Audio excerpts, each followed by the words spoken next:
Hi, the Islamic Dad here. I'm going to do a video on the narcissist and control. I may do a longer video at a later point as I go further into depth with the topic and learn more. But I kind of stumbled upon a thread regarding the narcissists and why they do some of one of their more bizarre traits, and it was explained that it was out of a odd concept of control. So all that said, one thing that I will say with both my malignant narcissist ex-wife and my covert narcissist ex-girlfriend is that while they presented themselves as basically opposites, they both were very much driven by this underlying need for control. Now, I know for my narcissist, my covert narcissist ex-girlfriend, that it was very subtle, and she was more about subtle manipulation and basically she could talk you into giving her your car. Just the way she used words, it was literally mesmerizing. It hypnotized. You would end up saying or doing stuff that an hour later you would think, why did I do that? That is very out of character for me. But my point is just that that was very much out of a desire for control of the situation, of the relationship, of what may have been happening that night, etc. My malignant narcissist ex-wife, her drive for control was very blatant. Even before she had her midlife crisis, she used to write these ominous notes to herself, and one of them was identify everything in your life that you cannot control, and then work hard to remove all those things from your life that you cannot control, so that all that is left in your life are the things that you control, and that way you will have more control over your life in whole. And needless to say, that was creepy as hell to stumble upon that note. Because remember, I stumbled upon that note before the midlife crisis, before she went and kind of created this new, personality for herself, as the malignant narcissist. But the seeds were there. The seeds were there, but they were just buried very, very, very deep. After she went through the midlife crisis, there was no attempt at hiding, kind of who she was and what she wanted in that same way. She, wanted to party, as I've, mentioned in my other videos, but that was one half of the equation. The other half was that she wanted to control her life, and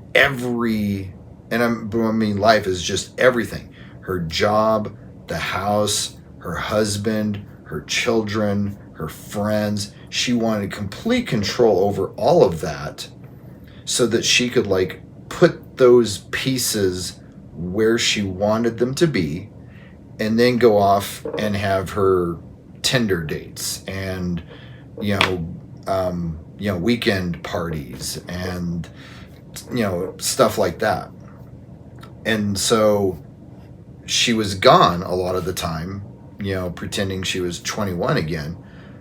But when she was, there in the house, they're interacting with me or the kids, it was all about control. And like I said, very blatant.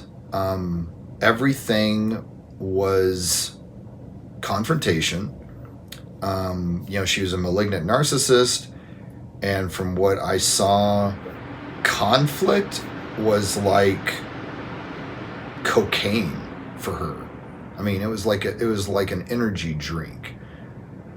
Whereas like conflict was just kind of, something that people, at least for me, like I will not shy away from conflict, but at the same time, I don't relish it. I don't get joy from it, and I certainly don't get energy from it. I find it draining and oftentimes stupid.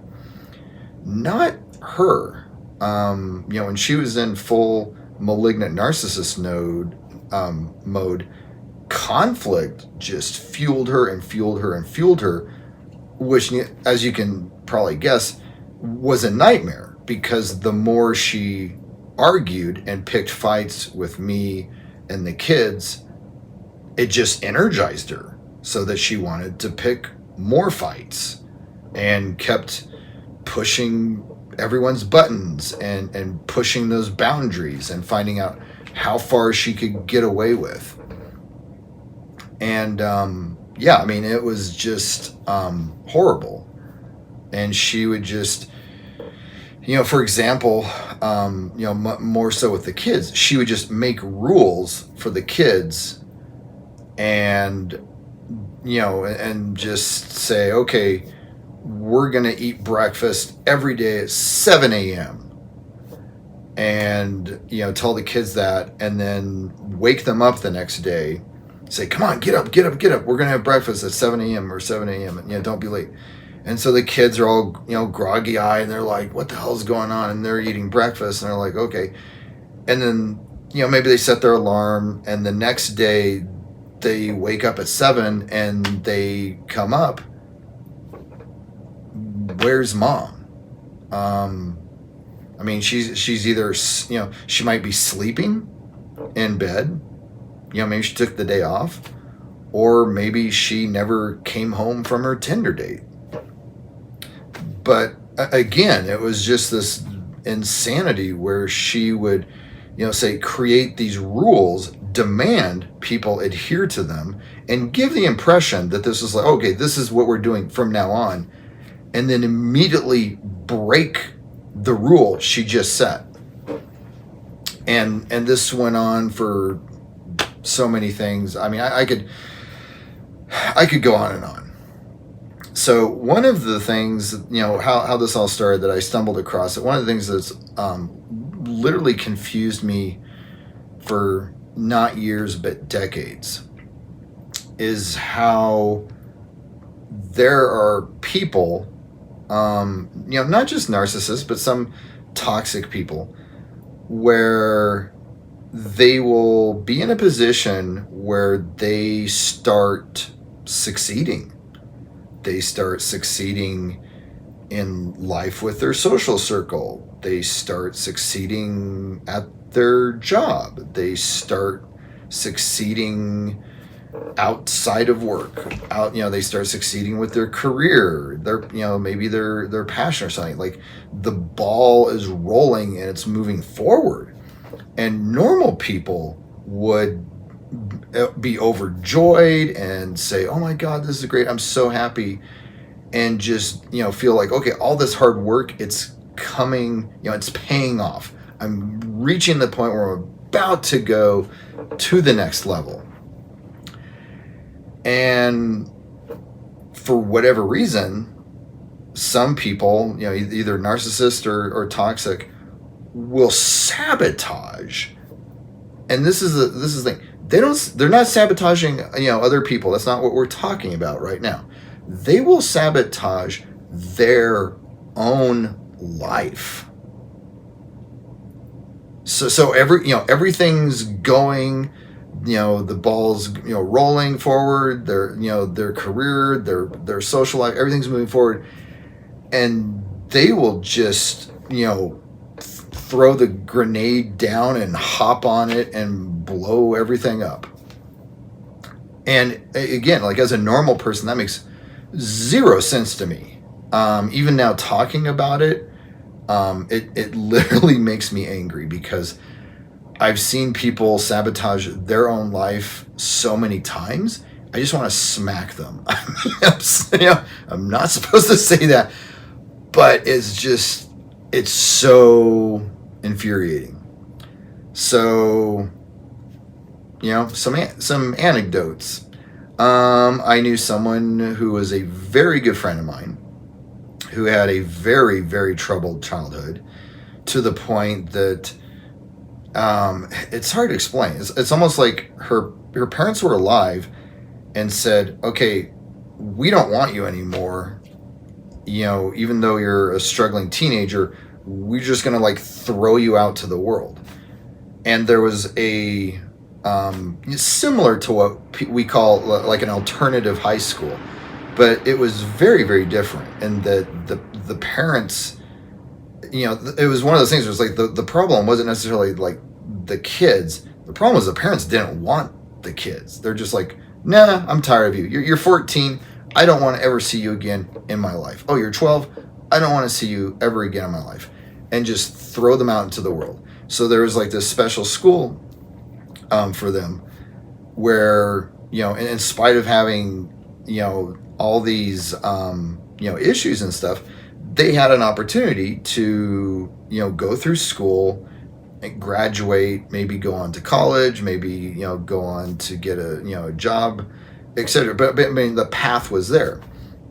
And I knew someone who was in one of these schools, extremely bright, this person was very warm-hearted, very nice, and they had a very, very troubled past, and they were going and going, and then like 2 weeks before the end of the senior semester, spring semester, it was just before finals week, they just hitchhiked and ran away to a city like 300 miles away. And I mean, it was one of those things, like, they didn't have to necessarily they had good grades. They literally just kind of had to show up, and they would have passed and graduated high school. But instead, they're just like, here's the grenade, let me blow everything up.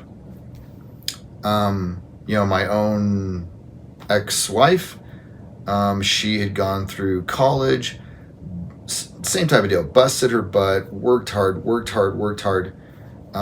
She worked so hard in college that the local newspaper actually did I think it might have even been a front page article on her.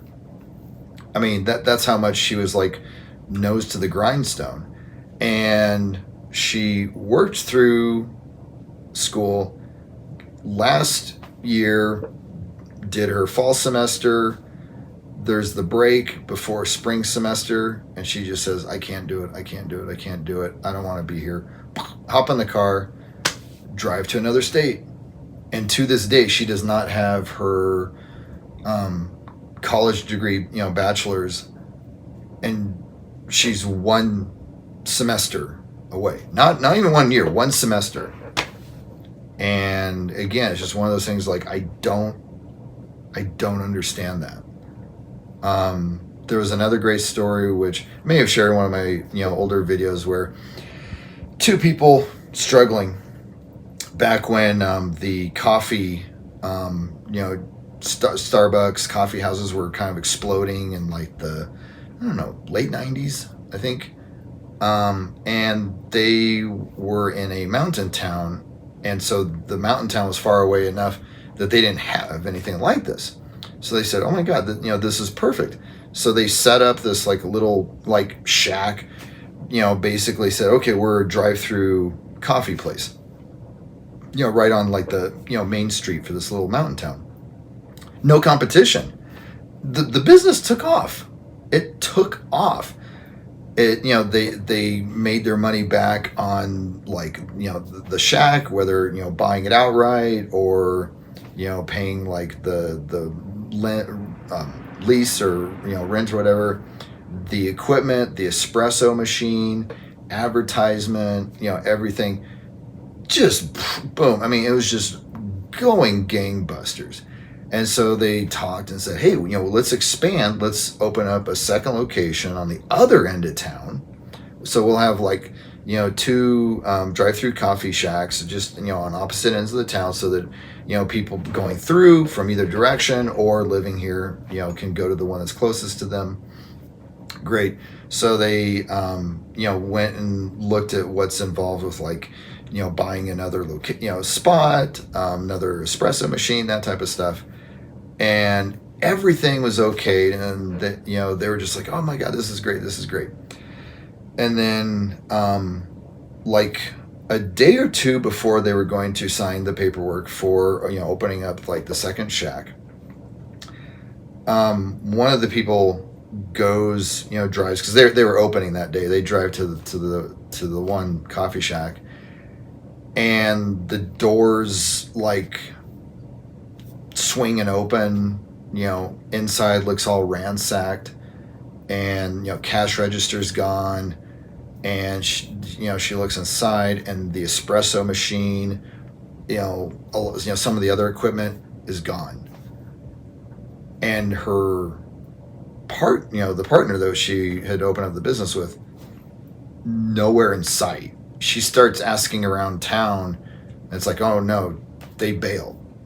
And then a week or so later, she gets word from a friend of a friend of a friend of a friend type thing, that her now ex-partner is, like, in New Mexico or something. And or at that point, I don't even know if they had the espresso machine that they had stolen.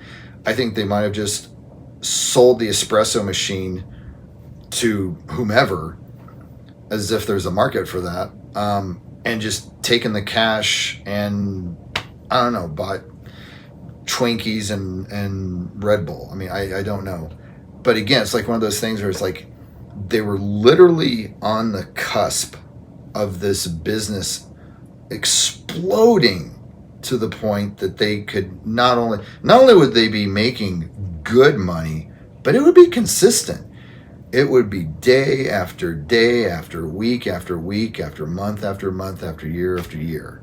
I mean, the type of thing where you could put it in the bank, depending on how the business was. Maybe they retire at 30.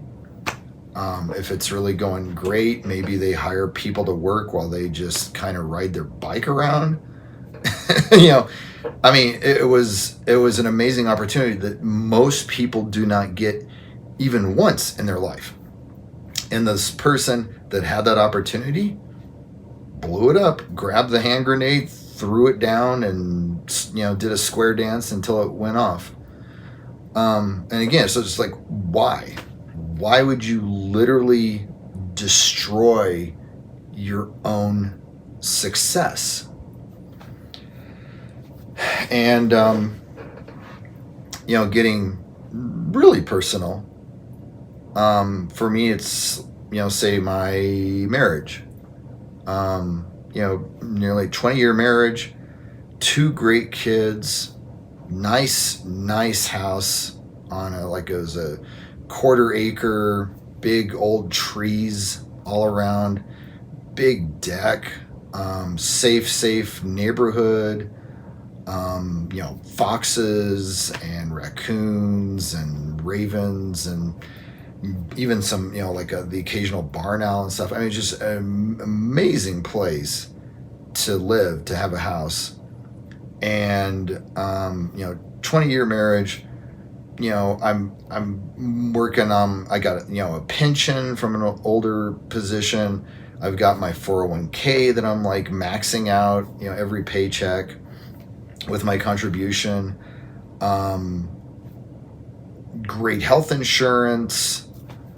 It's just the stable dream that people wish they could have. I mean, it's, for a lot of people, it is called a dream for a reason. It's like, okay, that's, how amazing would that be to not just have like the like $500,000 house in a safe neighborhood in the suburbs with old trees, but retirement funds, money in the bank, 6-figure income, new cars, I go on and on. Like, all of that is there, and she's like, time to take a hand grenade and blow it up. And so it's just like, from that perspective, even though it's been like 5 years, it's confusing to me. I mean, now she's living in, an apartment, with her, like, I don't know, $12 an hour job or something,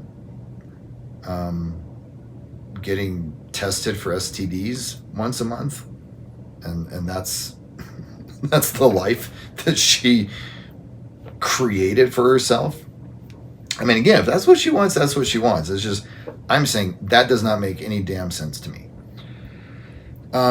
Pretty close to, my, covert ex-girlfriend, where one of the things that she used to talk about all the time was how she was amazed at how me and my kids are, because we just love the hell out of each other, and we like the hell out of each other, and we support each other, and it's just amazing. And her, she always would talk about how in her family, like, no one talks to each other in a friendly manner, let alone in a loving manner.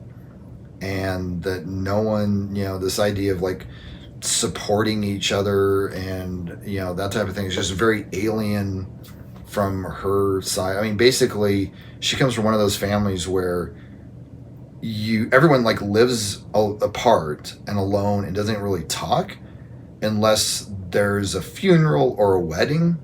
And then at that point, you like fly back and you say, wow, I haven't seen you in 7 years. How's it going? I don't care. Okay.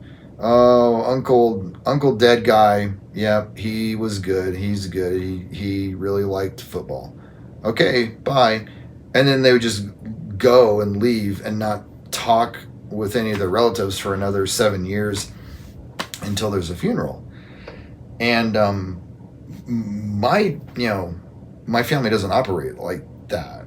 And so, and we're all big huggers, and we're all like, I love you, and I hope your job interview goes well, and just great job on that project that you did. We're all like that. And so it was just like, it was kind of shocking to her, but we accepted her into that.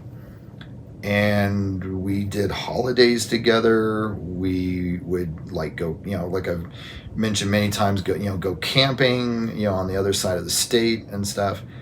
And in respect to their mother, we didn't call her mom, and we didn't call what we have family or the family, but we wanted to be authentic to what it was, and so we called it the fam. And so that was there, even though we weren't engaged or married. That emotional connection and those experiences and everything was there. And my ex-girlfriend said that it was amazing because it was something that she always wanted. And to get really personal, she, I know I'm not supposed to say this about narcissists, but I'm going to, because it's true. She loved me. She loved me. She loved the fam. She really loved the fam. And I mean, I didn't mind that because it was just amazing to have her interact with both me and my kids and be part of that. And so it was something, and I do believe it was something that she had never had, never experienced, always longed for, as a child. And then when she finally had it, and again, like I'll just say, say 3 years, when she finally had that, where it was us opening presents on Christmas morning, me, her, and the kids, and we, had that, she decided to pull out the hand grenade and just go, that hand grenade, it wasn't an immediate explosion. It was slow, but it did the damage nonetheless. And again, so it's like I can be on my side of things, being like, the relationship was garbage, for the last year, so I ended it. Okay, that's great. But my point with this is that she basically had her dream come true, as far as like, oh, I've got this great guy, I've got the fam, I have this emotional connection, this support, this is something that I never thought I would have. And so she has that for 3 years, and then it's just like, nah, time to pull out a hand grenade. And again, like, that's the part that is so difficult for me to understand. It's like, both with like, my ex-wife and the life we built together over 20 years, and then like, my ex-girlfriend with what we had for 3 years, and before things went sour for the 4th year. So again, big thanks to the Mental Healness channel with the self-aware diagnosed narcissist for sharing his thoughts on this odd behavior or circumstances. His argument is as such: the narcissist is a creature of comfort, and part of that is also the need to always feel in control so that they feel comfortable. And if there's anything that is changing outside of the norm or outside of their comfort zone, they really don't like that. And so there might be, the example that comes to mind is like, say you start trying to put down boundaries with a narcissist. It's like herding cats. I mean, good luck with that. I mean, the narcissist is like, well, no, I want to do this. I don't care if it bothers you or violates your boundary. I want to do it. And it's like, well, no, you can't, because I'm setting a boundary. But again, it's like anything that is out of the narcissist's control, as far as like what they just want to do, or the world that they have around them that they want to be stable, anything around like that they dislike. And so the argument is that when the narcissist is met with success, and that success entails change, that scares the hell out of the narcissist. So, I have not personally seen this, myself, but a situation where maybe you have like a narcissist and they're working this job and maybe they just have been there a long time, or maybe they're good. And, someone says, okay, we're going to promote you to manager or something like that. Most normal people are like, oh my God, that's great. I'm so honored. And the narcissist, on the one hand, they like the social status, obviously. But then once they are thrown into that, they're like, okay, my job's completely changed. Now I have all this responsibility on me.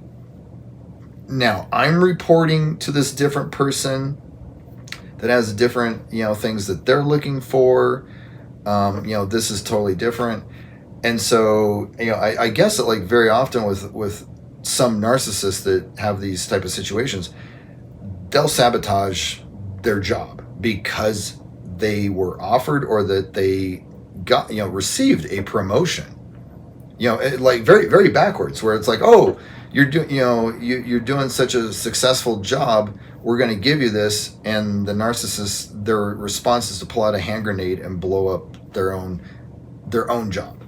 And again, this kind of goes back to the idea of okay, these people are, say, going through life. Oh, I'm gonna graduate college, and then I'll be, going out to the next step, and maybe, I don't know, getting my master's degree or applying for jobs based upon this degree.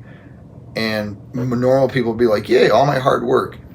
And to some narcissists, they're like, I can't deal with this. I've been doing this for 3.5 years, and I'm comfortable with this, being in school. But as far as graduating and going on to get my master's degree, or graduating and then looking for a job based upon my degree, no, that's too much of a change. That's too much of a change. And I'm just going to throw a hand grenade down and blow everything up. And so, with respect to, my ex-wife, obviously with the midlife crisis, the go-to that everyone immediately, throws out there is like, oh, well, the kids are getting older, they're going to go off to college. I mean, this is 2023. I mean, they might be driving to college, or they might go to college and then need to come back to save up money to buy an apartment, or something like that. So, I don't necessarily agree, but I understand the argument. I mean, and I think that is a valid argument, that for the most part, many people that see someone go through a midlife crisis, it's prompted by, oh my gosh, I've, created this identity as a mother for these children, and I've done that for, say 15, 17 years, and now they're going off into the world, and I'm going to be just alone in the house without kids, and I don't know who I am any longer outside of being a mother. So, time to pull out a hand grenade and go, and now I'm going to pretend I'm 21.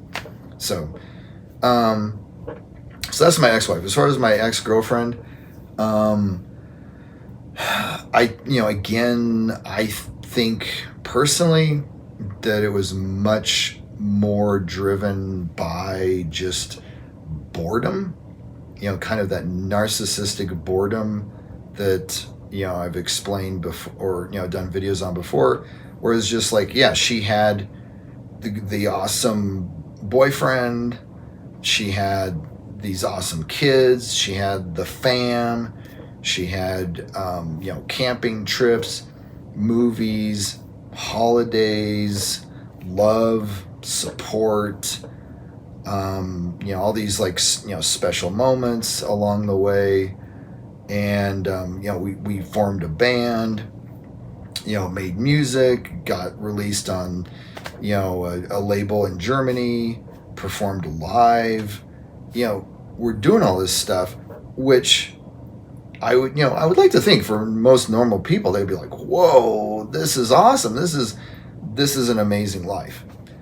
But for my covert narcissist ex-girlfriend, like, those amazing highs got boring really quick for her. So it's one of those things where it's like, the first time one of our songs was released on CD on this German label, it was mind-blowing. I mean, it was absolutely, absolutely incredible. And as quickly as by even like the third song, I don't think my ex-girlfriend could care less. She was like, oh, the label's, gonna release, such and such a song. Okay, well, yeah, go take care of it. I'm gonna go, chat with guys on my phone.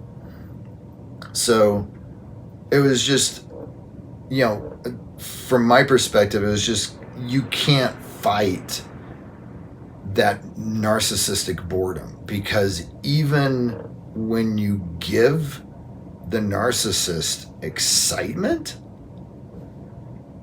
they just get used to it. And that's the thing. Like, I mean, talking about like, in terms of supply, you can have the best supply in the world, but if it's supply that she's used to, I mean, she would rather have that dusty, dirty supply that someone else dropped on the floor behind the refrigerator like 3 years ago. It's like, oh, well, that's a new supply. And it's like, well, yeah, it's covered in dust and mold and some, gross stuff. And she's like, I don't care, but it's new. Yum, yum, yum.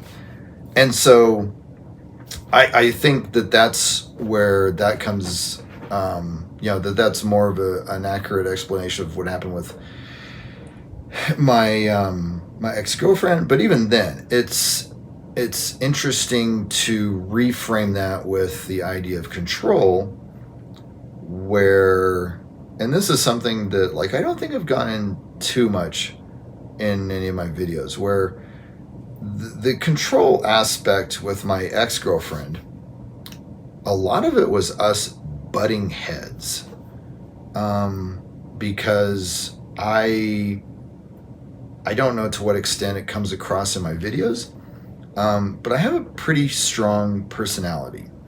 I don't think I'm like overbearing or arrogant or, domineering or anything like that. But if you try to push me, good luck, because I'm not going to budge.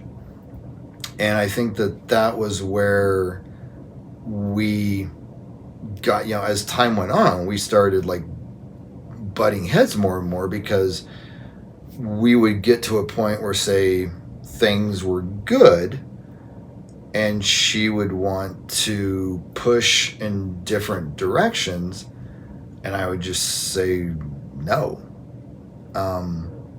No. I mean, this is good.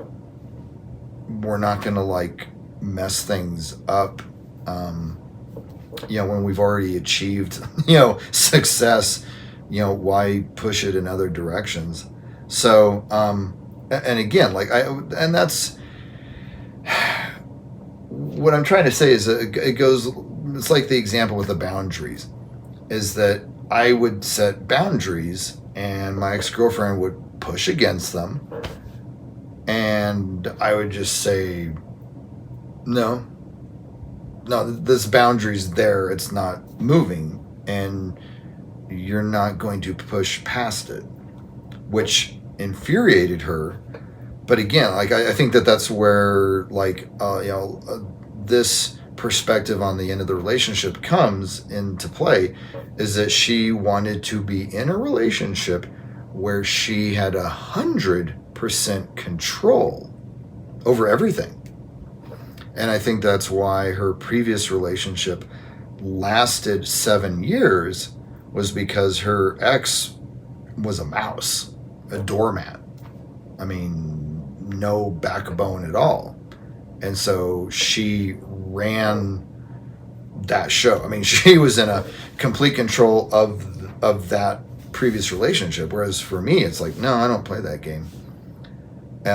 Which she didn't like. And so at that point, she started withdrawing emotionally, and I'm going into like the emotional discard and stuff. So maybe it wasn't as dramatic as, say, like a midlife crisis or stealing an espresso machine and driving to New Mexico. But yeah, still reaching that point where it's just like being in control was more important than being happy. And I think that's kind of a good way to end this video. It's just, narcissists don't think the way we do. And other people would be like, no, my goal is to be happy, to live a fun and fulfilling life. And the narcissist is like, no, my goal is to live a life where I have complete control over everything, if possible. And I'm willing to lie and manipulate and gaslight and use every trick in the book to get that control, because that's what I want. So hopefully this video has been helpful. Thanks.